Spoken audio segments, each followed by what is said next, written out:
All right, I'm here with the legend, CJ Ramone, and the tune that he has picked is Black Sabbath's Hand of Doom on Songs and Lyrics.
All right, CJ, so when you hear Hand of Doom, does this just transport you back to your teenage years? What is it? Tell me the story of you and Hand of Doom. The lyrics encompass like everything that was actually going on at the time, right? I grew up during the Cold War, Vietnam. I'm old enough to remember Vietnam, seeing Vietnam on the TV.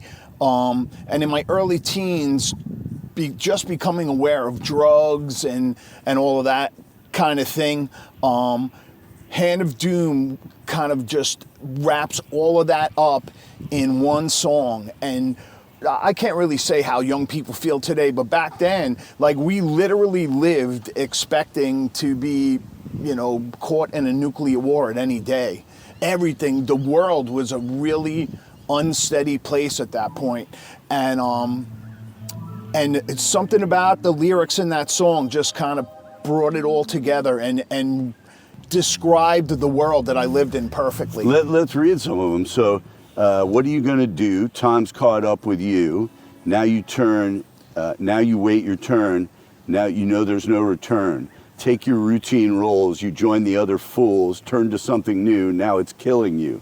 First it was the bomb, Vietnam, napalm, disillusioning. You push the needle in. From life you escape, reality's black drape, colors in your mind satisfy your time. Wow, so yeah, I can see exactly what you're saying. Like, when you heard this, did you think, this is kind of different than the music I've been exposed to so far? Like, this is talking about... Yeah. So what had you been listening to up to that point? Was it Black Sabbath was kind of a turning point for... Yeah, absolutely. Because when I was a kid, like most kids, everything that I listened to was influenced from my parents. So that was a lot of country music and classic rock and...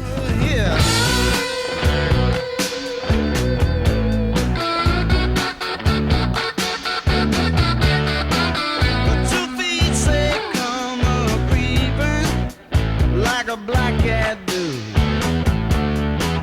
And two bodies are laying naked. A creeper think he got nothing to lose. So he creeps into this house here and unlocks the door. And as the man's reaching for his trousers, shoots him full of a 38 holes. Mr. Saturday Night Special, got a barrel that's blue and cold. They ain't good for nothing, but put a man 6 feet in a hole.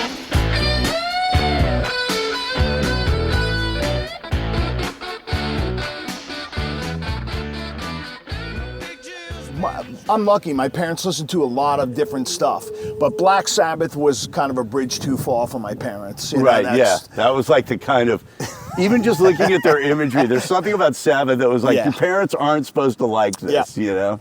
And so, you know, here I was, a teenager growing up, totally into horror films. I loved horror films when I was a kid. So, you know, Sabbath tied horror films to, you know, to what was on the news, to what was happening in the world. And they did it all with lyrics that were just, I could just relate to. Besides the fact that on this song especially, the vibe that they create in the beginning with just Bill Ward's drum beat. They're kind of jazzy. Yeah. It's kind of a jazzy intro. It Yep. surprised me. I'm Yeah. not a Sabbath expert, although I have a lot of friends that it's just that's their Bible. Yeah. And I noticed that. It was like it comes in with Ward and he's kind of jazzy Yep. with it. Yeah, absolutely. And you know, and they do that thing that Sabbath does, don't they? Where like Iommi plays his riff and Ozzy will just sing the riff. Yeah. And so you kind of think, oh, this isn't really like rocking. Yeah. You know, because it's not like, okay, there's some chords going and then this guy makes up a vocal melody Yeah. over it. It's more like he'll sing right along with it. Yeah, he's not known for his melodies, definitely not. But yeah, that's the perfect way of describing Black Sabbath too. It's, you know, there was such a cool mix of things, but they did something that I feel nobody did before them, and that was they created a mood that kind of set the stage for the lyrics and the things that they were describing in their lyrics that was unmatched for me up to that point, unmatched. But And this is only their second record. So Yeah. did you catch this? Like your buddies got together, smoked a joint. Did you hear this album? Was it that kind of thing? I actually had an older cousin, my cousin Dom, who turned me on to Black Sabbath when I was young. I had heard them when I was really young. The first record is '69. I'm born in '65, so I'd heard them very early on. My cousin was older than me by, I think, 10 years. So I had heard them before, but there was something in that time period, 12, 13, 14 years old. I think because I was becoming more aware of the world and more aware of drugs and stuff like that. Black Sabbath that was just my band. And you were born and raised in Long Island. Actually born in Queens and lived in Queens for a little while. But yeah, Long Island's my home, absolutely. And did the Ramones, like, they were glad to take you in partly because you were a Queens guy? Did that absolutely, like feel? Yeah. absolutely. They don't like to go outside of, Yeah. of that. Yeah. Okay, Yeah. well we'll get to the Ramones more, of course, because when you're talking to CJ, you're talking to probably the best repository living of Ramones personalities and all Sure. this stuff. So we'll get there, but I want to get a little deeper into this song. You pointed out to me earlier that it has that thing that Black Sabbath does where right in the middle of the song, Yeah. it becomes a new song. Yeah. And I always admired that about them. Like, they were not afraid to, like, you know, it kind of harkens back to the sort of, you know, late 60s, early 70s, album rock era. Yeah. Because you would never do that when you're trying to get a radio jam. Yeah. You know what I mean? And so just the fact that it becomes a whole new song, Yeah. which is much less jazzy and more kind of classic Sabbath, it seems like, in the middle. Push the needle, face that big clearing. Holes are in your skin, caused by deadly pain. Almost jam rock kind of vibe to it also, where they just go off on these extended jams in the middle of a song and then come back to it. In so many of the classic songs, they have that one part where literally I'd be like, oh my God, just take that and make another song. You know, it's another Right.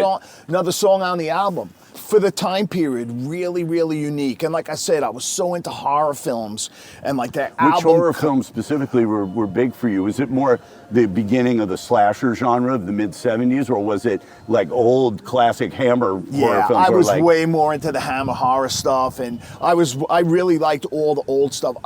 Of course, I went to all of the, I went to see Friday the 13th and the Amityville Horror and Halloween. And So you were like a go to the movies on the weekend guy. Absolutely. Wow. They used to have Saturday night matinee at the local theater in my town, Deer Park Movie Theater, and they would play one music movie, so it would be The Kids Are All Right, or The Song Remains the Same, or one of the Wall. The Wall, Right. And then it would be like heavy metal. Oh, or right, or the Ralph Fritz the Cat. Bakshi. Yeah. Yeah. Fritz the Cat or something like that. And then there would be a couple of cartoons too. So it was like, I was always really, really, really into that. But my love of horror movies started when I was a kid. From the first time I saw like the originals, the original Frankenstein and Dracula and the Wolfman especially.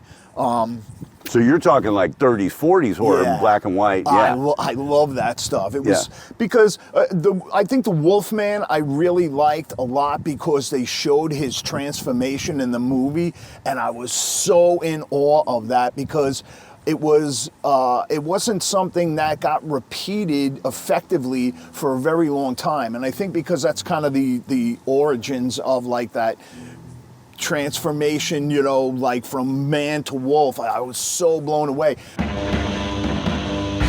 was a teenage werewolf, braces on my face. I was a teenage werewolf, and no one even said thanks, and no one made me stop.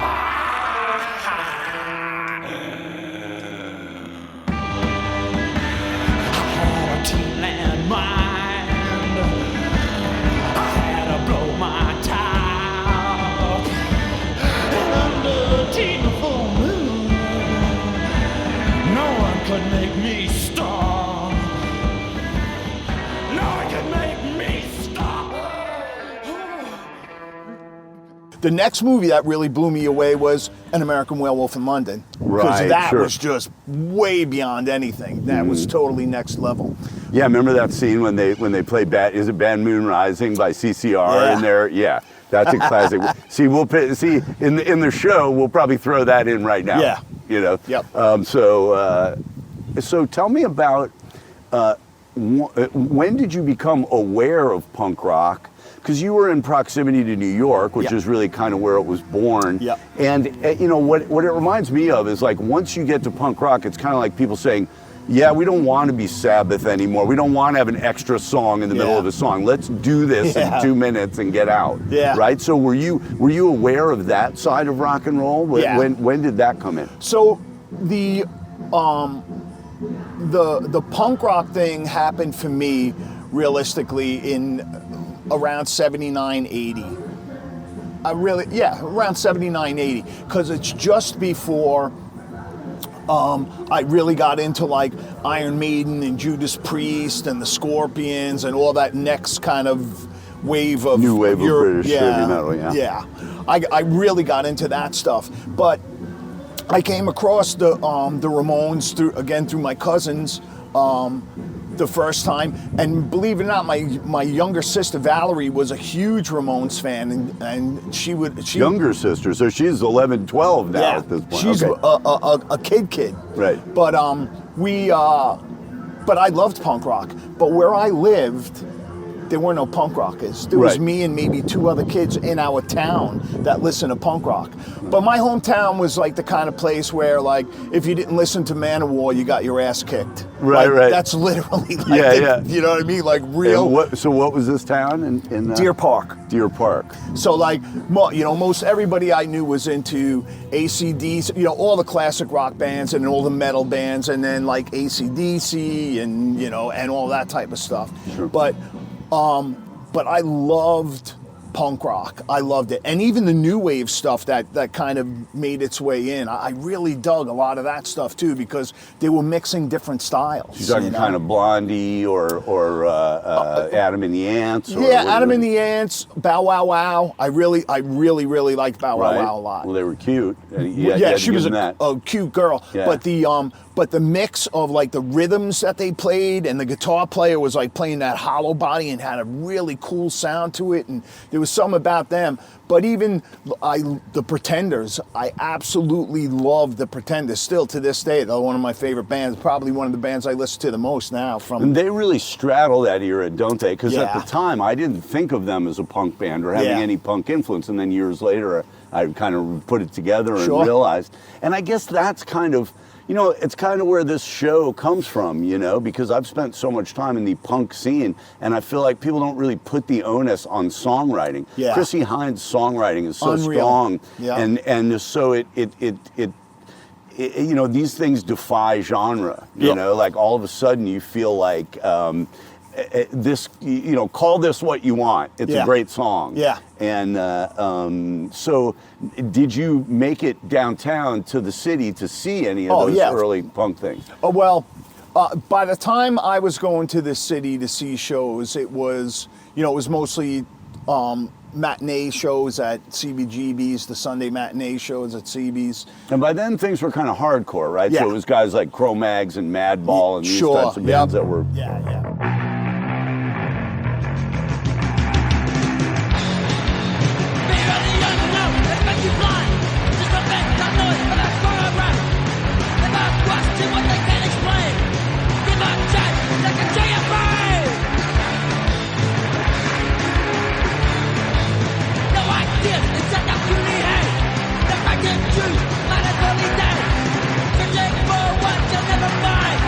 Wake up!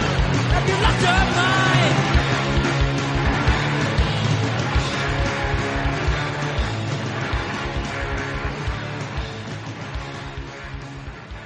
Yeah, yeah. Murphy's Law, you Right. know, Agnostic Front. And that was sort of the point when melody seems to be in retreat. Yeah. And it's sort of all aggression all the time. Like, Yeah. I'm bald, my shirt's off, there's not a woman within 50 miles of this show, and we're just barking it out, Yep. you know? Like, it was not Blondie and the Talking Heads Yeah. anymore. It was. But that's the beautiful thing about the New York scene. Like, if you look at the original bands that came out of CBGB's, right? So you got the Ramones, Blondie, Talking Heads, Television. You got the Dead Boys, not a New York band, but they came in from Cleveland. Cleveland, Ohio, and kind of became New Yorkers. You know, those bands, they're all born out of the same club, but then none of them have nothing in common with each other. That's what I love about Like, it. that's how creative the New York scene was, Yes. because you had all the artists and musicians and fashion designers who moved down to Lower East Side of Manhattan because it was cheap to live there. So they could go and rent a giant loft like Arturo Vega did, right? Rent a big giant loft and spread out and do your artwork and be able to have friends and parties and all that. So they all moved down there. So when you look at the videos of like the early shows at CBGB's, it's not a bunch of kids from suburbia at the shows. Right. It's literally like the artists Adults, and fashion yeah. designers and other bands, and that's who's at the shows, and Right. record company people who recognize the, you know, this insanely creative scene that was happening. The hardcore scene, realistically, is the only other legitimate music scene to come out of New York City besides the original punk scene, because New York City lived on There's its... a little thing called hip hop, but Yeah. that's for another show. Yeah.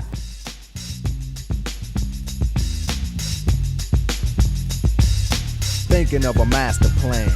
This ain't nothing but sweat inside my hands. So I dig into my pocket, all my money spent. So I get deeper, but still coming up with lint. So I start my mission, leave my residence. Thinking how could I get some dead presidents? I need money. I used to be a stick-up kid, so I think of all the devious things I did. I used to roll up, this is a hole up. Ain't nothing funny, stop smiling. We still don't nothing move but the money. But now I learn to earn cause I'm righteous. I feel great, so maybe I might just search for a 9 to 5. If I strive, then maybe I'll stay alive. So I walk up the street, whistling this, feeling out. Absolutely, absolutely. I did an interview recently, and somebody asked me, like, what was one of your more favorite moments in music?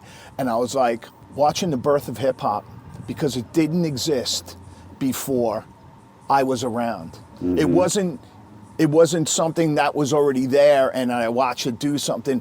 I was living in New York and remember when Run DMC started to pop, and all of a sudden, like, the fashion and everything that followed it, and I was just so blown away by it, because it's the first music created by black people that didn't get taken away from them and commercialized. Sure. Yeah. First time ever. Blues, rock and roll, all the things that black people originally fucking created that got, you know, Co-opted. co-opted by, you know, by the record companies and stuff. Right. Hip hop's the first one where They were like, Did you nope. go to any of those early party Latin quarters or No, stuff like that? no, So I you kind of knew that wasn't your scene, but you were Yeah. admiring. Well, Yeah. because that's how I felt about it. I was young enough to be going to shows and doing shit, and I vaguely remember like when The Message came out or Yeah. some of these things. But it took me until Easy Does It came Right. out, Easy E's record. I think that was '88 or Yeah. something like that. That I was like, oh, wait a minute, I gotta listen to this. Yeah. This is really.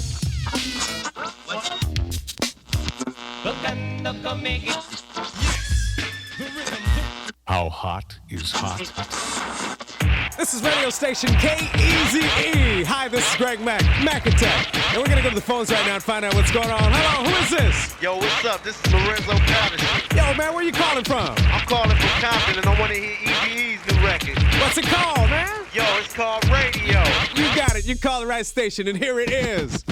Easy E, rockin' non-stop on the radio with the funky fresh hip-hop and stereo. Releasing rhymes that you would find demanding with Dre's beats that are so outstanding. I'm getting busy if you know what I mean. Always setting me a mark in the hip-hop scene. On the radio, the greatest of all times. Like Muhammad Ali, cause I punch rhymes. So tune your station. Debbie Harry, Rapture, or the Sugar Hill Gang, right? Sure. Like early on, like hearing that stuff, it was like, wow, that's cool. You know Yeah. what I mean? But it's really not until, for me anyway, it's not until Run DMC comes out that I really was like, because it was the music of the streets. You know what I mean? That's what punk rock originally was, you know, or hardcore, definitely.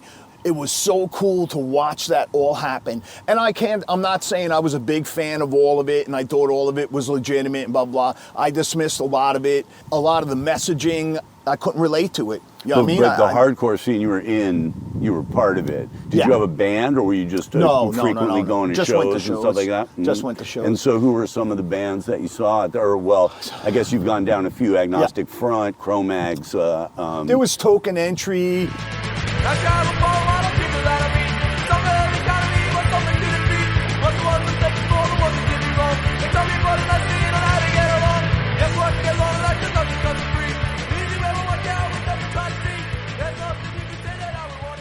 There was oh God, what's the guys from Jersey? Really great hardcore band. But I went to, a lot of times I didn't even know who the bands were at the shows, you know what I mean? I was Right, it just was going just to the Sunday hardcore matinee. shows because Yeah. it was, you know, it was a hardcore show. You know? Something to do. The scene back then was not like it is now. There were no hardcore bands playing big festivals. Right. You know what I mean? Yeah. It was small. You know, it was a small scene, and that's what I kind of dug about it. And did you at that time feel like consciously, hey, I'm kind of turning my back on Zeppelin and Black Sabbath and whatever? Or I never you feel- did. I only added to my record collection. Right. But I never was like, oh, I hate that. Oh, I'm not into that. Oh, blah, blah, blah. You Right. know, it's like, I never saw the point to that. I never thought it was, you know. There were time periods where I didn't listen to a lot, you know, some stuff for a long period of time where I got away from it. But like, I found the older I get, the deeper in my record collection I go, you know. Right. And then I got to the point where I went all the way back and I was listening to, this is probably in like the mid 2000s, and I was listening to mostly classic country stuff, Hank Williams and Johnny Cash and Patsy Cline, and I went back and I was listening to that like constantly. And then I was like, I gotta branch out a little bit, and I started like listening to like flamenco and just like all, you know, world music, and just started checking out a lot of other stuff. And then I went through, you know, listening to classical music, and I just took my wife to an opera for her birthday. First time in my life I have been to an opera.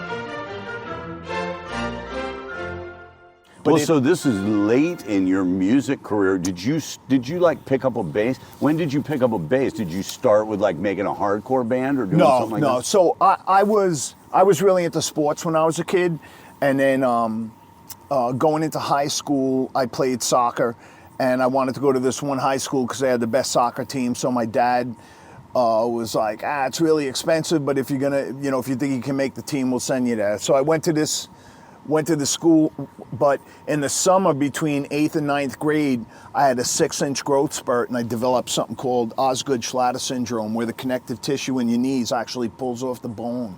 Oh, wow. So I had to wear knee braces for 2 years. So I couldn't play soccer. So you were like the Forrest Gump of punk. Really. Exactly. Wow. So my dad came home, and I was sitting watching TV one day, and he was like, you can't just sit around and do nothing. You got to find something to do. And I had some friends that had a band, and they played everything from like the Beatles to the Cars to Led Zeppelin to Jackson Browne, all over the place. And they didn't have a bass player. So I said to my dad, get me a bass. And he was like, okay. So it sounds like your folks were pretty influential in your life and pretty involved, and were keeping an eye on you. Sure. You weren't a latchkey kid. Yesterday No. I was talking with Johnny Two Bags, and he had a more gut street level experience with growing up. But it sounds like you had some people trying to push you in the right direction. Yeah. Or I think part of it is I was always self-directed. I was always really self-directed, and I spent a lot of time when I was a kid. I spent a lot of time alone, and I enjoyed it, and I still do to this day. I really enjoy being by myself and just kind of exploring things on my own. I always was that way. But when it came to music, asked my dad for the bass. My dad bought me the bass. I went and sat in my room. I had the guy at the store tune it for me, and I took it home, and I taught myself how to play. And 2 days later, you were in a band like every other bass player, right? Oh, he's not playing guitar. Just put him in the band. He's got a bass. I literally never took a lesson. Right. Never. I still can't read music, anything. Right. And I sat down and I figured out a couple of the songs that these guys were playing. Just off records. Yeah. Okay. And I showed up, and but I have to say my ear was always drawn towards bass, always. And I don't know why, but I know the Jackson 5, I Want You Back. Oh, what like, a bass part. My ear would get so drawn to Boom, boom, boom, boom, boom, boom, boom, boom, boom, boom.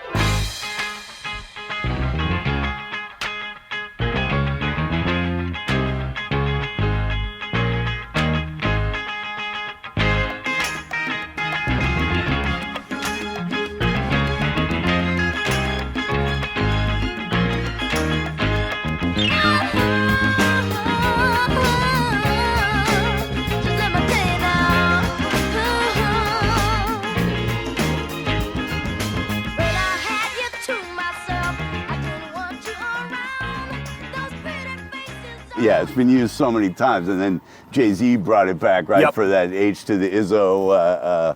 I mean, it's such a perfect bass part, and I wish I knew the name of the bass player. I want to say James Jamerson, but I think it was the guy before him. Yeah. It was the Motown guy before him who never gets the credit that he deserves. Yep. And I don't want to blow this. Maybe I'll put it in the notes. Yeah, put it in the notes. I don't do a lot of research for this show, as you can see, CJ. But so you were bass directed. You got a bass. You started playing this kind of a cover band. At what point did you say, I want to do original stuff. I want to have our own. I want to do my own thing. Or was the Ramones really your first big thing? So what happened was I started playing in a different band, a cover band, and the other guys in the band were much better musicians than me. And at one point, they were like, hey, we're gonna get a different bass player. Your gear isn't good, and you're not a very good bass player. So rather than be all upset and depressed about it, I went home and I sat in my room and I just started putting on records and figuring out an entire record. And of course, Black Sabbath was one of the bands whose stuff I started learning in earnest. The great Geezer Butler. Yeah, Who actually Geezer wrote Butler. a lot of those lyrics, Yeah, right? yeah. So And the songs. he's an unsung hero of Absolutely. rock. I mean, as huge as those guys have gotten, you rarely hear that name Yep. invoked, and it really. He's the guy that made me want to play bass. He's the guy that made me want to be a good bass player. That absolutely. But the guy whose stuff I figured out and made me like one of the most desired bass players in my area was when I started figuring out Iron Maiden songs. Giving a switch for your eyes in the air, you know what to say, yeah. Shout out to soul, they're fine when you take all the love that you give them. Sticking with every man that you find, but you know what they're after. Shout out, you got your legs in the air as you hear them laughter. Shout out to Holly, show me your legs. Shout out to Holly, take me to bed. Shout out to Holly, let me see blood. Shout out to Holly, let me see love.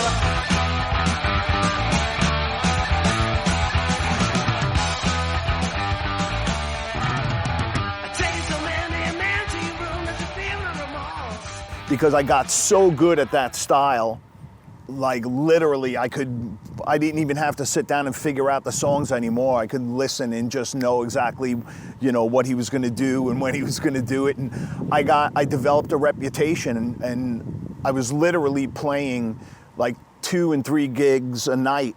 So are you still in other high school at bands. this point, or are you? Yeah, this is when I'm like 16, 17. I wasn't even old enough to be playing in clubs yet. But Sports career is over, bass career has begun. that's right.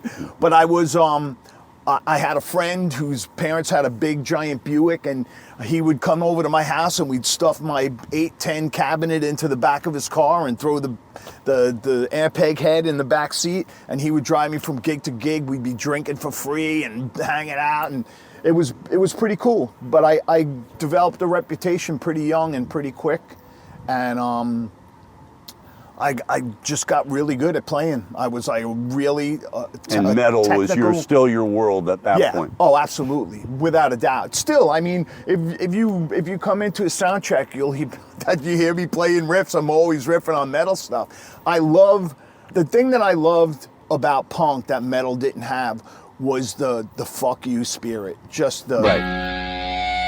This one y'all know. It's called Fuck You.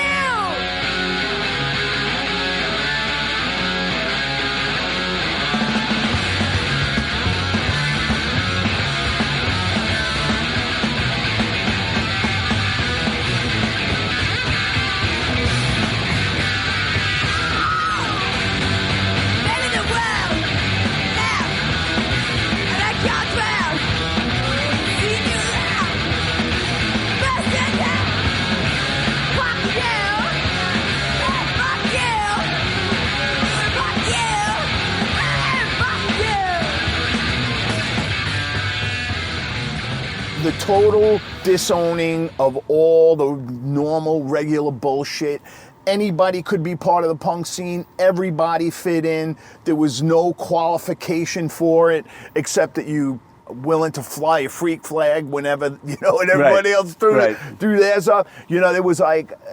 And hardcore sort of becomes a form of metal at this Yeah. point, right? Yeah. Now you start getting bands like COC.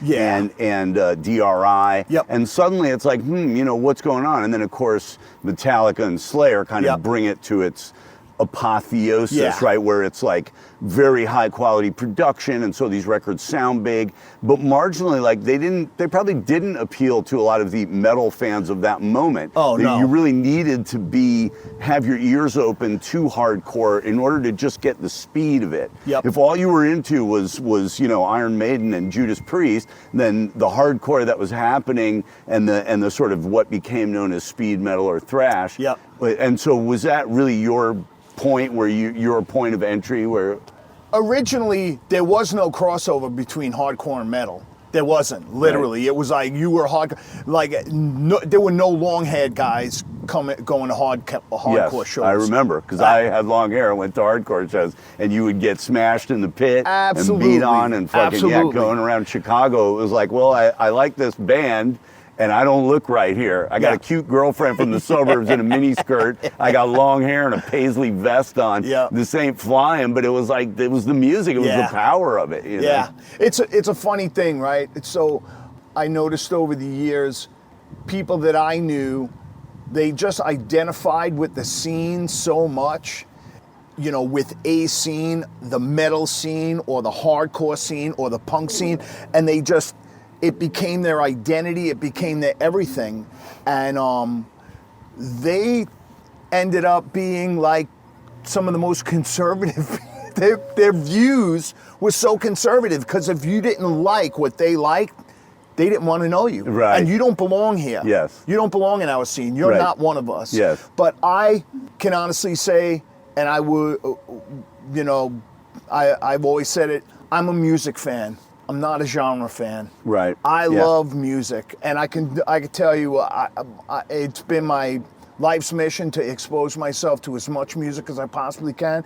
Because just when I think I'm like, I probably have heard it all, something else will come my way, and I'll be like, and it's something new to get excited about and listen to and understand the structure of it and the instruments, and music is for me. Always was much more than I didn't need it to be my identity. Right, right. I didn't need an identity. That's not what I needed. I just needed something to feed my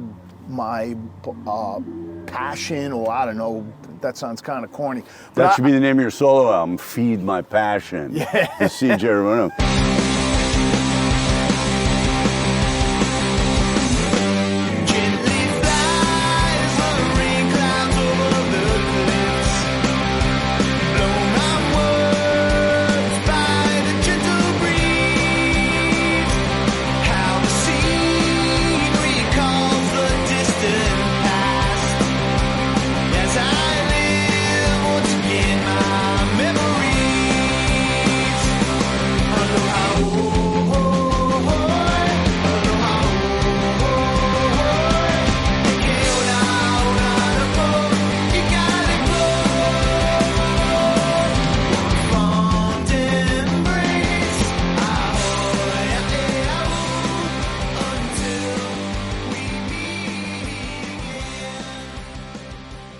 Well, I'm curious, how did you wind up in the military? So I was, I graduated high school, and I went to work in a military aircraft factory where my dad worked, and making a really good living. The economy on Long Island was booming. Long Island was, most people worked directly for government contractors, or either you worked at Republic Fairchild or Grumman or AIL, or you worked for a machine shop that were making parts for them. Like, I see. so much of our economy was based around government contracts. So I went to work there right out of high school, and I was making crazy money. I was playing music on the weekends. I was really, really happy, had a good life. And then all the military contractors left Long Island and moved down south to right-to-work states. They left Long Island because it was... Don't you hate that expression, right to work? Yeah. It's so disgusting and Yep. just, it's a lie. Yeah. I mean, right to work, everybody's got the right to work. It's a question of, can you form a union? Yeah. I mean, a right to work is just about screwing you over, Yeah. and so that you can't bargain collectively.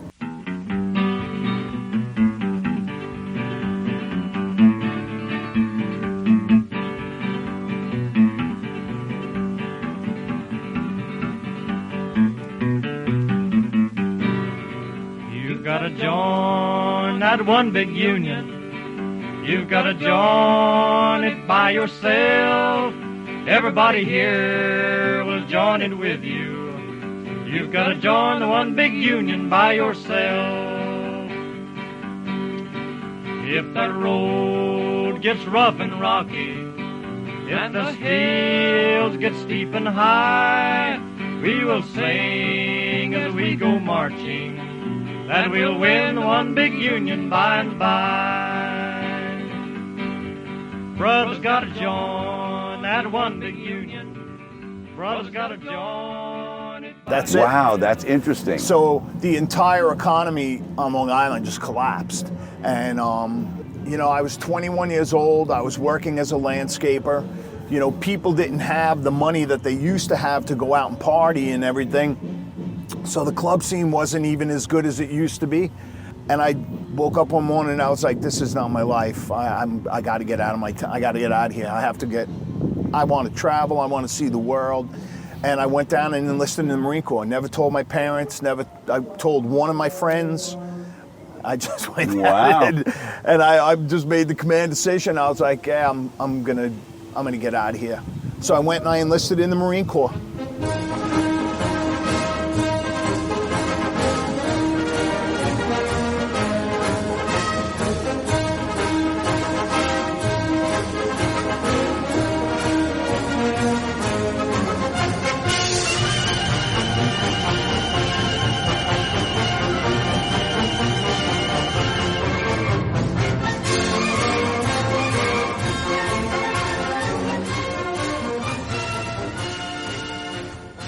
And there was no sort of active wars happening then? No. The only thing, I think Panama happened, the whole thing with Noriega. Mm-hmm. I think Panama happened when I was in, but that's about it. There was nothing going on. Mm-hmm. It was, you know, good time to join the military. Yeah. Well, anybody that served in that time period, you know, were called the Cold War warriors because there was nothing going on really. You know, right. we trained to fight Russia, and I went in. That might prove useful again these days. Yeah, I know. I went in guaranteed. I went in guaranteed infantry. I wanted to be in infantry, and yeah, I. So they taught you how to use a gun, how to huck a rucksack, how to walk around. I'd been hunting when I was a kid, so I knew all about guns, and that's part of the reason why I went into the infantry too. I was like, it's an easy place to pick up rank, and you know, I figured I'd go in, maybe spend 4 years, 8 years, you know, get out and maybe, you know, become a cop or something. Once I let go of music, I had no idea of what to do. None. Mm-hmm. Literally, I had no plan.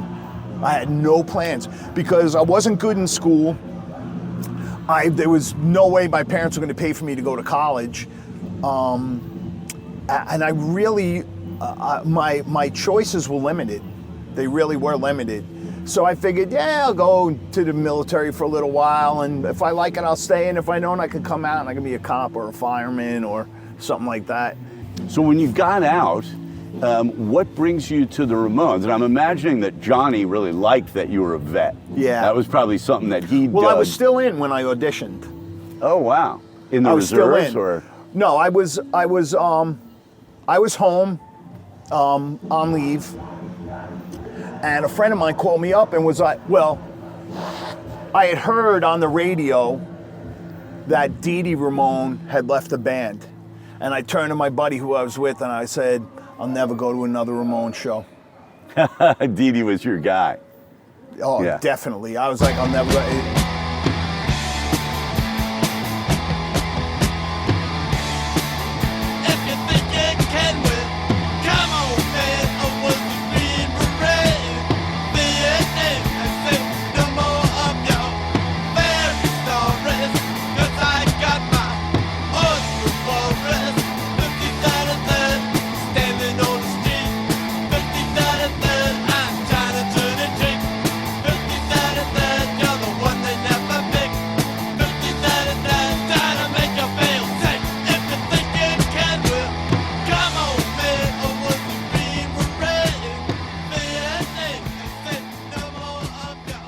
because they said, you know, the band has said that they're going to continue, you know. I was like, I'll never go to another Ramone show. So so I'm home, I'm leaving, a friend of mine calls me up and he goes, hey, the Ramones are auditioning bass players tomorrow afternoon at SIR Studios over on 25th Street. I was like, yeah, so, and then I was like, oh wait, I could go meet the band. Yeah. I was like, fuck it, you know, I'm gonna go meet the band.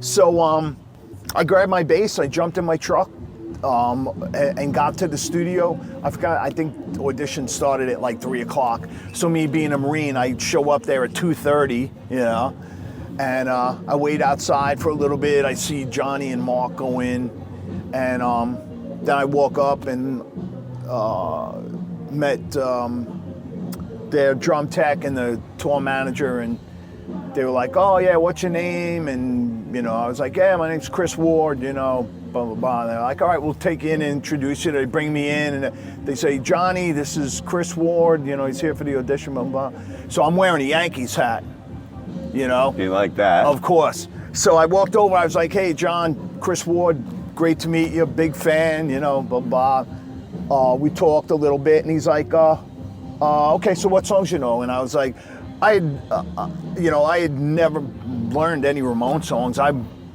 pretty much, for the last 3 years, I played in an all original band, you know. So I was like, yeah, I can play I Want to Be Sedated. He was like, oh, okay, all right, let's play it. Small counts it off, and we play I Want to Be Sedated. So we stopped, and he's like, Yankees fan? I go, yeah. We started talking about pitches and the season and blah, blah.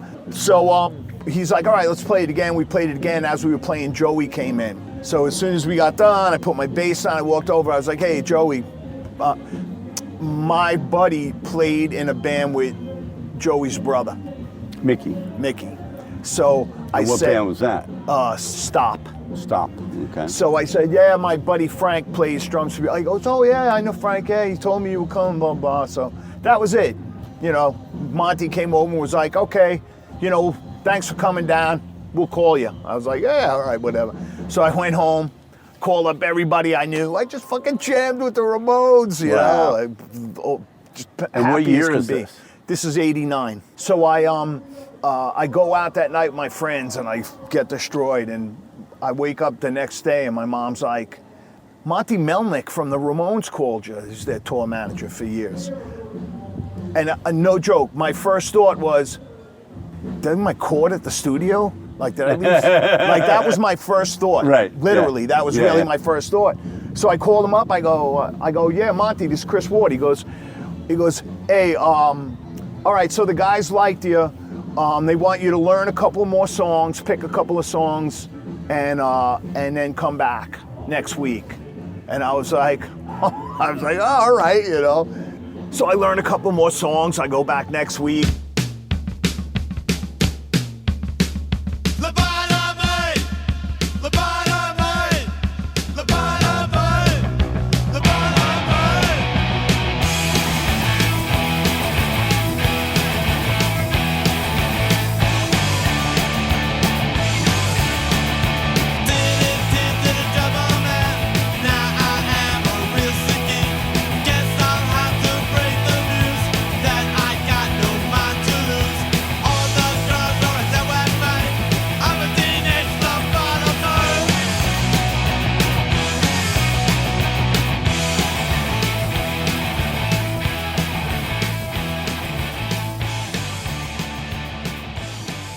So I'm already on unauthorized absence. I'm already UA, right? Because I'm gone for a week at this point. Well, the audition process goes for the next 4 weeks. And you're AWOL from the military during this whole time. Yeah, I'm not even AWOL anymore. Now I'm a deserter. Now I'm a full-on deserter. So the last audition I go to, my girlfriend at the time comes with me, and we are in Australia. Listen to that. To my ankle with a ball and chain.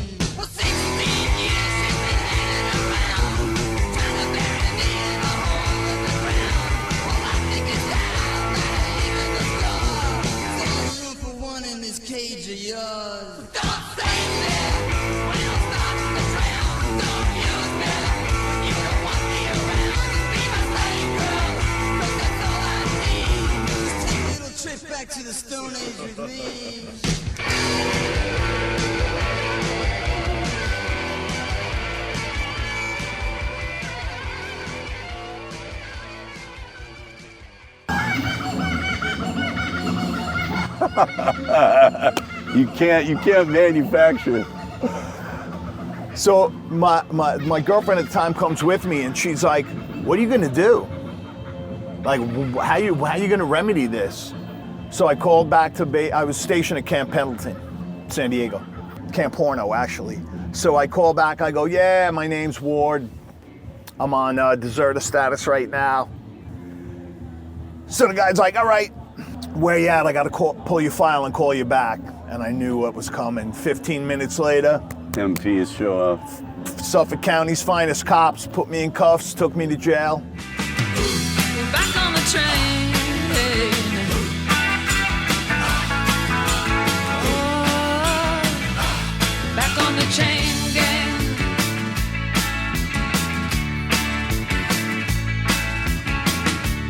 Circumstance beyond our control.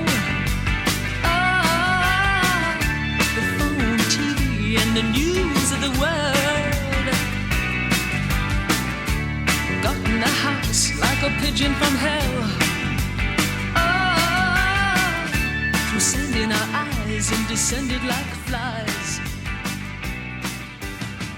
Put us back on the train. I spent the night in jail at the local precinct, and then the next day, a bounty hunter picked me up and took me to Fort Hamilton in Brooklyn. And then 2 Marines picked me up for there and transported me to the naval base in Philadelphia. I spent a couple of days there. And then I got transported from there down to Quantico, Virginia, and got put in custody down there. So this is like 3 days, 4 days after since I've been gone. So I'm sitting in the common area, and the corporal on duty comes out. He's like, "Hey Ward, you got a phone call." I'm like, "Oh, it's my mother. She's gonna be crying." So I walk over, I pick up the phone here. "Chris? Yeah, it's Johnny Ramone." I was like, "Johnny, listen, I'm sorry. I should have told you what was going on." He's like, "Well, what the fuck is going on?" I said, "I'm still in the Marine Corps. I still got 2 years on my contract."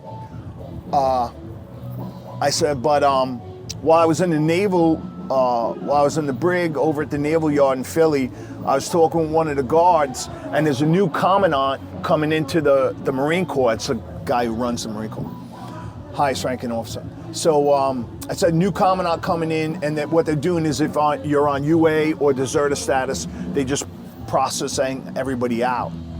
And he's like, "Well, how long is that going to be?" I said, "Could be 2 months, you know." He was like, "All right, well, do your time, and when you get out, you got a job." And I was like, That's beautiful. And did you get a dishonorable discharge for No, I deserting? got a other than honorable discharge. Other than because honorable. the thing about it was I was in the process of I was actually being processed out of the Marine Corps.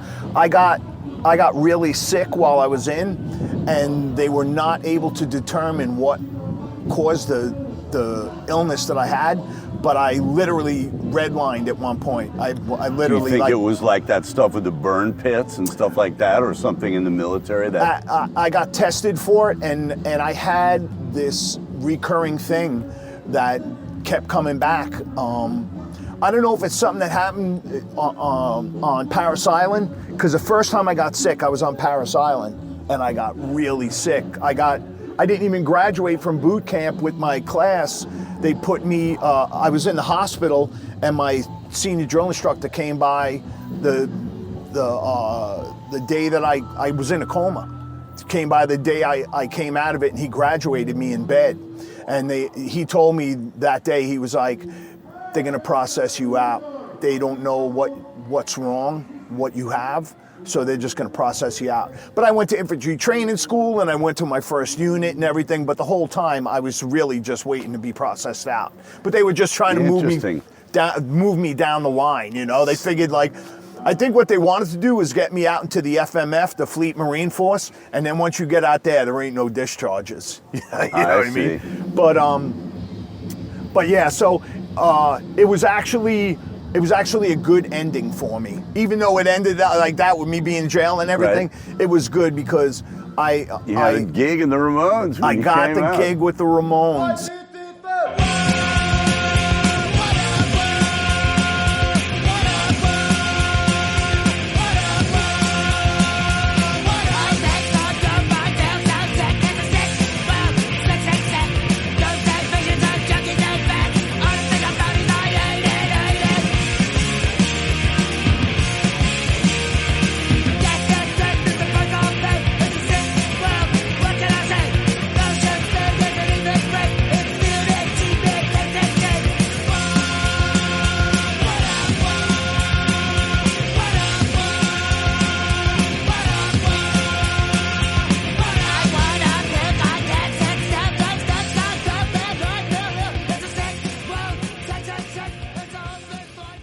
was in for 6 weeks. And then I woke up one morning and Corporal on duty came out and he was like, hey Ward, pack your sea bag, you're getting out of here today. So they put me on a Greyhound bus. Well, I met you at the Greyhound bus in a wild and passionate love. Met you at the Greyhound bus. Out of Beaufort, South Carolina on a Friday afternoon at like 4 o'clock. And they gave me a bus ticket and $30 and was like, you know. And sent you on your way. It was a long trip. I got home the next morning and I got home and I called up Monty Melnick and I said, yeah, Monty, I'm home. He said, all right, take the weekend off and Monday we start rehearsing. And then I had 5 weeks. I learned 40 plus Ramone songs in 5 weeks and then did my first show September 30th, 1989 in Leicester, England. All right, what song should we play to close us out, TJ? This has been a brilliant conversation, and this is just part one because I got to go into some other stuff with you. Cool. What's our Ramone song for the Outsider. way out? Outsider on Songs and Lyrics. C.J. Ramone.